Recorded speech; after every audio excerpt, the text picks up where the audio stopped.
Chapter 16. A cold rain began to fall, and the blurred street lamps looked ghastly in the dripping mist. The public houses were just closing, and dim men and women were clustering in broken groups round their doors. From some of the bars came the sound of horrible laughter. In others, drunkards brawled and screamed. Lying back in the hansom, with his hat pulled over his forehead, Dorian Gray watched with listless eyes the sordid shame of the great city, and now and then he repeated to himself the words that Lord Henry had said to him on the first day they had met, to cure the soul by means of the senses, and the senses by means of the soul. Yes, that was the secret. He had often tried it, and would try it again now. There were opium dens where one could buy oblivion, dens of horror where the memory of old sins could be destroyed by the madness of sins that were new. The moon hung low in the sky like a yellow skull. From time to time a huge misshapen cloud stretched a long arm across and hid it.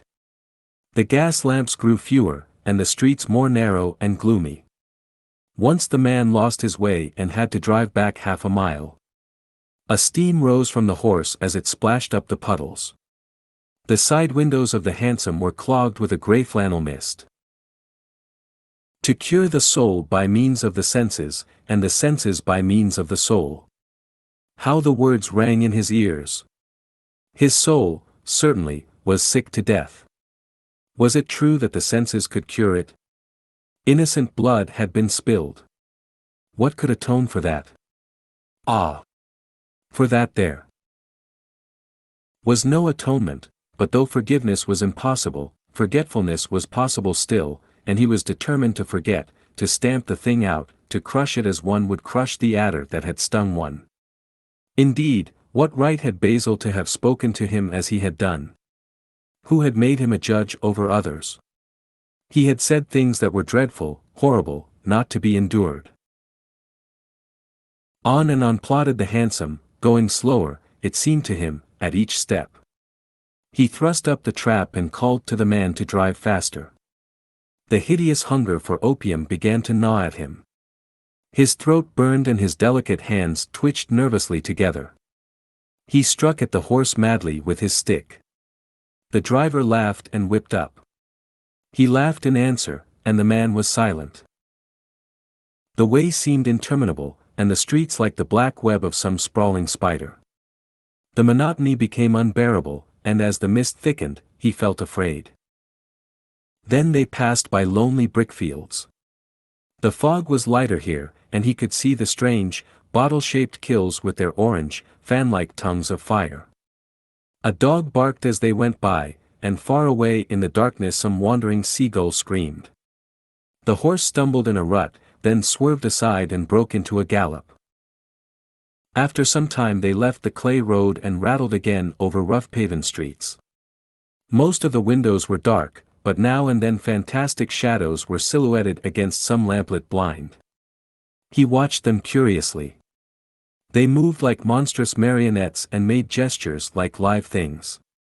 He hated them. A dull rage was in his heart. As they turned a corner, a woman yelled something at them from an open door, and two men ran after the hansom for about 100 yards. The driver beat at them with his whip. It is said that passion makes one think in a circle. Certainly with hideous iteration the bitten lips of Dorian Gray shaped and reshaped those subtle words that dealt with soul and sense, till he had found in them the full expression, as it were, of his mood, and justified, by intellectual approval, passions that without such justification would still have dominated his temper. From cell to cell of his brain crept the one thought, and the wild desire to live, most terrible of all man's appetites, quickened into force each trembling nerve and fiber. Ugliness that had once been hateful to him because it made things real, became dear to him now for that very reason. Ugliness was the one reality. The coarse brawl, the loathsome den, the crude violence of disordered life, the very vileness of thief and outcast, were more vivid, in their intense actuality of impression, than all the gracious shapes of art, the dreamy shadows of song. They were what he needed for forgetfulness. In 3 days he would be free. Suddenly the man drew up with a jerk at the top of a dark lane. Over the low roofs and jagged chimney stacks of the houses rose the black masts of ships. Wreaths of white mist clung like ghostly sails to the yards. "Somewhere about here, sir, ain't it?" he asked huskily through the trap. Dorian started and peered round. "This will do," he answered, and having got out hastily and given the driver the extra fare he had promised him, he walked quickly in the direction of the quay. Here and there a lantern gleamed at the stern of some huge merchantman. The light shook and splintered in the puddles. A red glare came from an outward-bound steamer that was coaling. The slimy pavement looked like a wet mackintosh. He hurried on towards the left, glancing back now and then to see if he was being followed. In about 7 or 8 minutes he reached a small shabby house that was wedged in between two gaunt factories. In one of the top windows stood a lamp. He stopped and gave a peculiar knock. After a little time he heard steps in the passage and the chain being unhooked. The door opened quietly, and he went in without saying a word to the squat misshapen figure that flattened itself into the shadow as he passed. At the end of the hall hung a tattered green curtain that swayed and shook in the gusty wind which had followed him in from the street. He dragged it aside and entered a long low room which looked as if it had once been a third-rate dancing saloon. Shrill flaring gas jets, dulled and distorted in the fly-blown mirrors that faced them, were ranged round the walls. Greasy reflectors of ribbed tin backed them, making quivering discs of light. The floor was covered with ochre-colored sawdust, trampled here and there into mud, and stained with dark rings of spilled liquor. Some Malays were crouching by a little charcoal stove, playing with bone counters and showing their white teeth as they chattered. In one corner, with his head buried in his arms, a sailor sprawled over a table, and by the tawdrily painted bar that ran across one complete side stood two haggard women, mocking an old man who was brushing the sleeves of his coat with an expression of disgust. "He thinks he's got red ants on him," laughed one of them, as Dorian passed by. The man looked at her in terror and began to whimper. At the end of the room there was a little staircase, leading to a darkened chamber. As Dorian hurried up its 3 rickety steps, the heavy odor of opium met him. He heaved a deep breath, and his nostrils quivered with pleasure. When he entered, a young man with smooth yellow hair, who was bending over a lamp lighting a long thin pipe, looked up at him and nodded in a hesitating manner. "You here, Adrian?" muttered Dorian. "Where else should I be?" he answered, listlessly. "None of the chaps will speak to me now." "I thought you had left England." "Darlington is not going to do anything. My brother paid the bill at last. George doesn't speak to me either. I don't care," he added with a sigh. "As long as one has this stuff, one doesn't want friends. I think I have had too many friends." Dorian winced and looked round at the grotesque things that lay in such fantastic postures on the ragged mattresses. The twisted limbs, the gaping mouths, the staring lusterless eyes, fascinated him. He knew in what strange heavens they were suffering, and what dull hells were teaching them the secret of some new joy. They were better off than he was. He was prisoned in thought. Memory, like a horrible malady, was eating his soul away. From time to time he seemed to see the eyes of Basil Hallward looking at him. Yet he felt he could not stay. The presence of Adrian Singleton troubled him. He wanted to be where no one would know who he was. He wanted to escape from himself. "I am going on to the other place," he said after a pause. "On the wharf?" "Yes. That mad cat is sure to be there.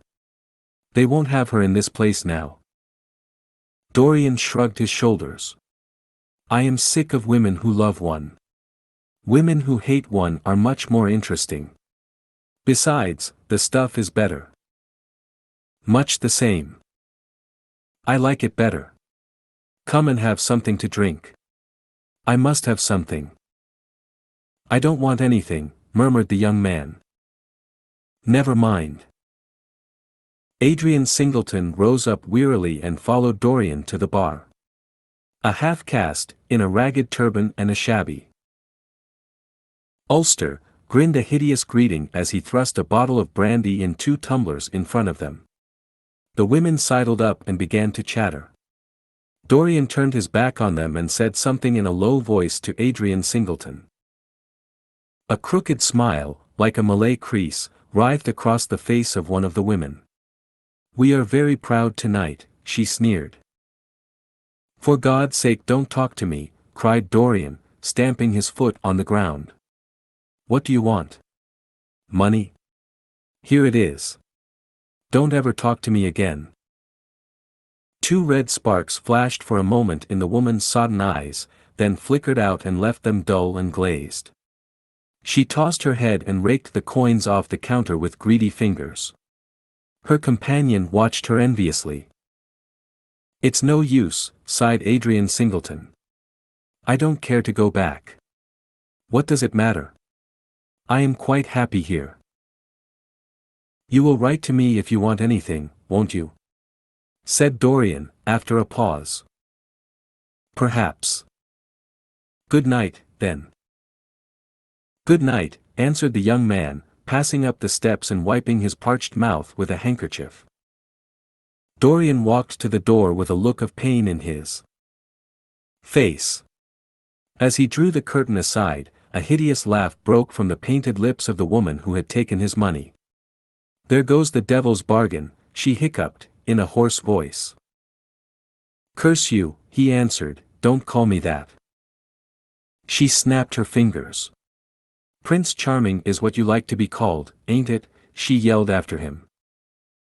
The drowsy sailor leaped to his feet as she spoke, and looked wildly round. The sound of the shutting of the hall door fell on his ear. He rushed out as if in pursuit. Dorian Gray hurried along the quay through the drizzling rain. His meeting with Adrian Singleton had strangely moved him, and he wondered if the ruin of that young life was really to be laid at his door, as Basil Hallward had said to him with such infamy of insult. He bit his lip, and for a few seconds his eyes grew sad. Yet, after all, what did it matter to him?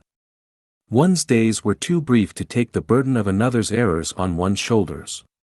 Each man lived his own life and paid his own price for living it. The only pity was one had to pay so often for a single fault. One had to pay over and over again, indeed. In her dealings with man, destiny never closed her accounts. There are moments, psychologists tell us, when the passion for sin, or for what the world calls sin, so dominates a nature that every fiber of the body, as every cell of the brain, seems to be instinct with fearful impulses. Men and women at such moments lose the freedom of their will. They move to their terrible end as automatons move. Choice is taken from them, and conscience is either killed, or, if it lives at all, lives but to give rebellion its fascination and disobedience its charm. For all sins, as theologians weary not of reminding us, are sins of disobedience.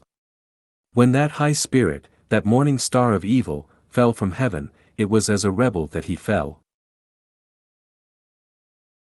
Callous, concentrated on evil, with stained mind, and soul hungry for rebellion, Dorian Gray hastened on, quickening his step as he went, but as he darted aside into a dim archway, that had served him often as a short cut to the ill-famed place where he was going, he felt himself suddenly seized from behind, and before he had time to defend himself, he was thrust back against the wall, with a brutal hand round his throat.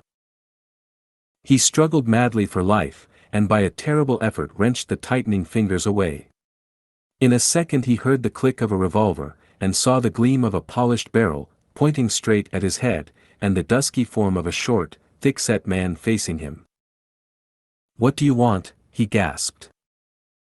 "Keep quiet," said the man. "If you stir, I shoot you." "You are mad. What have I done to you?" "You wrecked the life of Sybil Vane," was the answer, "and Sybil Vane was my sister. She killed herself. I know it. Her death is at your door.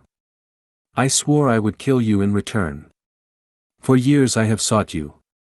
I had No clue, no trace.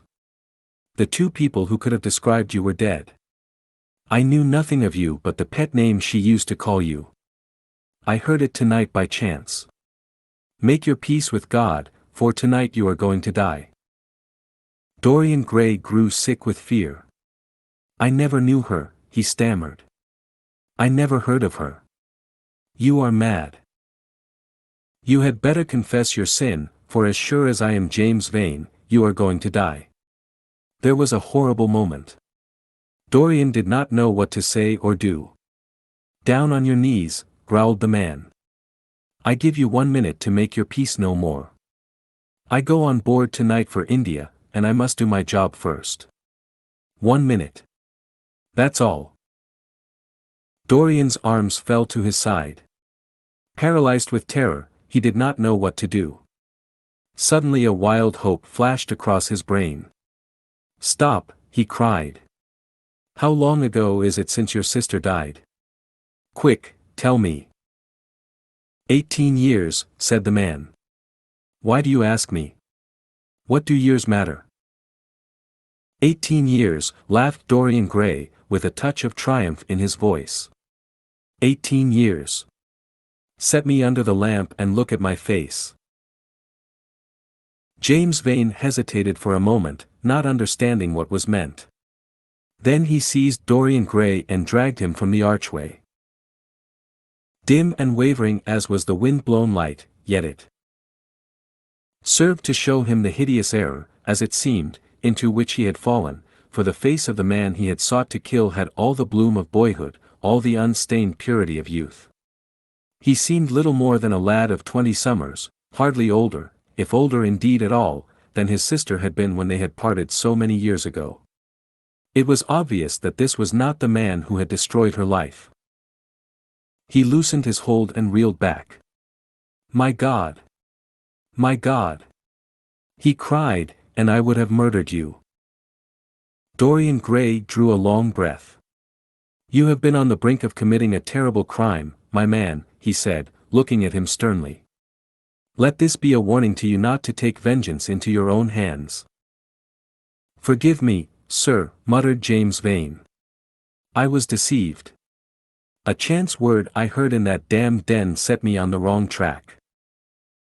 You had better go home and put that pistol away, or you may get into trouble, said Dorian, turning on his heel and going slowly down the street.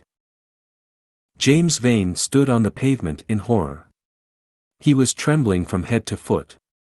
After a little while, a black shadow that had been creeping along the dripping wall moved out into the light and came close to him with stealthy footsteps.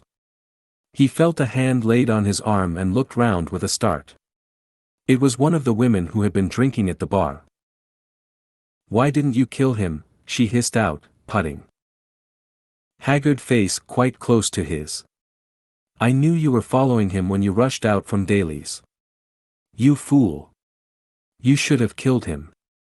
He has lots of money, and he's as bad as bad. He is not the man I am looking for, he answered, and I want no man's money. I want a man's life. The man whose life I want must be nearly 40 now. This one is little more than a boy. Thank God, I have not got his blood upon my hands. The woman gave a bitter laugh. Little more than a boy. She sneered. Why, man, it's nigh on 18 years since Prince Charming made me what I am. You lie, cried James Vane. She raised her hand up to heaven. Before God I am telling the truth, she cried. Before God. Strike me dumb if it ain't so. He is the worst one that comes here. They say he has sold himself to the devil for a pretty face. It's nigh on 18 years since I met him. He hasn't changed much since then. I have, though, she added, with a sickly leer. You swear this? I swear it, came in hoarse echo from her flat mouth. But don't give me away to him, she whined, I am afraid of him. Let me have some money for my night's lodging. He broke from her with an oath and rushed to the corner of the street, but Dorian Gray had disappeared. When he Looked back, the woman had vanished also. Thank you for watching. We are dedicated to curating literature into some of the best read-along audiobooks anywhere. Please support the channel by clicking like and subscribe. As our supporters grow, we will be able to improve the quality of our publications, add better voices, and make more great books available to our viewers. If you have any requests, feel free to message us anytime. ultimateaudiobooks.com